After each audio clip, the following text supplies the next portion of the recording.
First off, Rick, congrats once again on getting into the postseason. I know it's been something you've achieved many times in your career, but it's always special.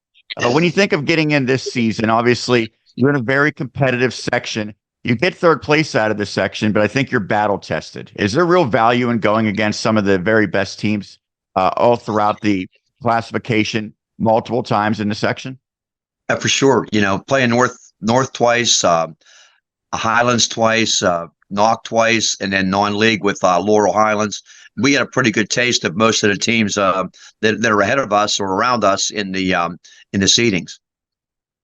To get through the section with a 7-5 record and to win 15 games overall, what stands out about this year's team and the strengths that allowed that great success? Well, we're a veteran team. That's been through a lot of ups and downs in our few years. We had a heartbreaking playoff loss last year that were really disappointing, and we kind of rebounded and responded from that. This team has 4 seniors that are really good players, all going to play in college, which is really exciting. We get a couple of juniors that are really solid, strong players. So we feel like our veteran experience is really helpful to us, and we just want them to be hungry and feel it and enjoy the postseason.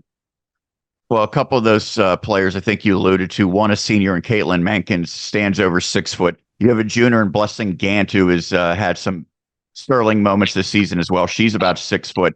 That duo with their size, does that create a mismatch that you think against most opponents you can utilize?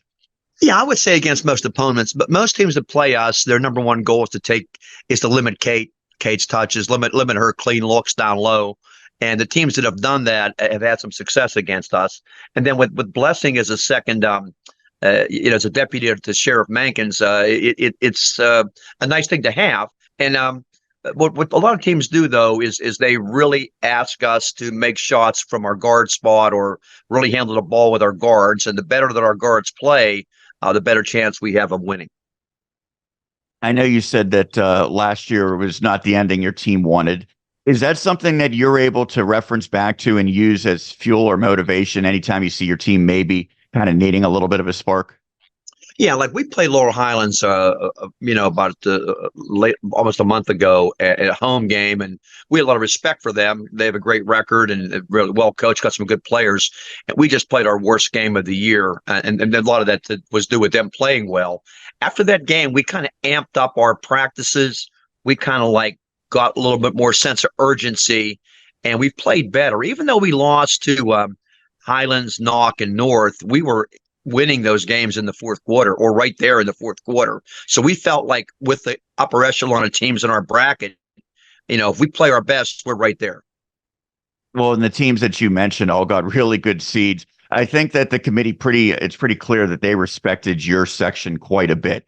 You end up getting the 8 seed, tying for third place, and so you get a home game as a result. What was your reaction to the seeding, and what were you maybe expecting or anticipating in terms of the seeding heading in? Well, first of all, one of our goals this year was to acquire a home playoff game. That was a big goal that we talked about the entire year because we're a pretty good team at home. Who isn't? Everybody enjoys playing at home. That was a reward for our girls. As far as the 8th seed, that was fine. We ended the year, we lost up at Knock in a game that we were winning at halftime, and then we lost close ones at home to North and Highlands. So, we kind of got what we felt we deserved. You know what I mean? We're about where we thought we would be. We were just really pleased to get a home game. So let's talk about your opponent, the number 9 seed Hopewell Vikings. I know you had a chance to see them in person. When you look at them, what stands out?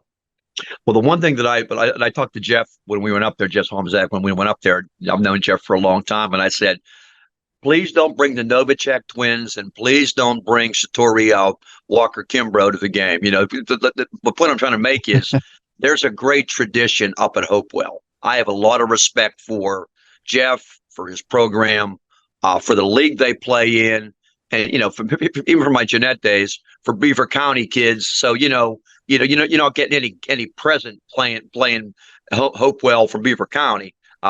So they have a great point guard, a Sunday girl. It's really, really good, complete player, 5'9", guard, does everything for them. Really young team. They only have one senior but everybody else that plays are freshmen and sophomores. So, Jeff's the team that's on the go for as years go on. There, he's going to have a really great run with those kids. So they're young, and we have some experience, of course, and they're young, but that their point guard's really good. It's going to be she's a tough matchup, handful for anybody. Lastly, I've mentioned you've been through this before into the playoffs and getting a team prepared for the playoffs, and many of your girls have now been through this as well. But what's the message that you have, and how do you balance the pressure with also embracing the opportunity that comes with postseason play? Well, first of all, I liked our enthusiasm Monday and Tuesday at practice, and I told the girls, you have to want to keep doing this. If you want it to end like you're tired of basketball and you're not having fun anymore, it'll end.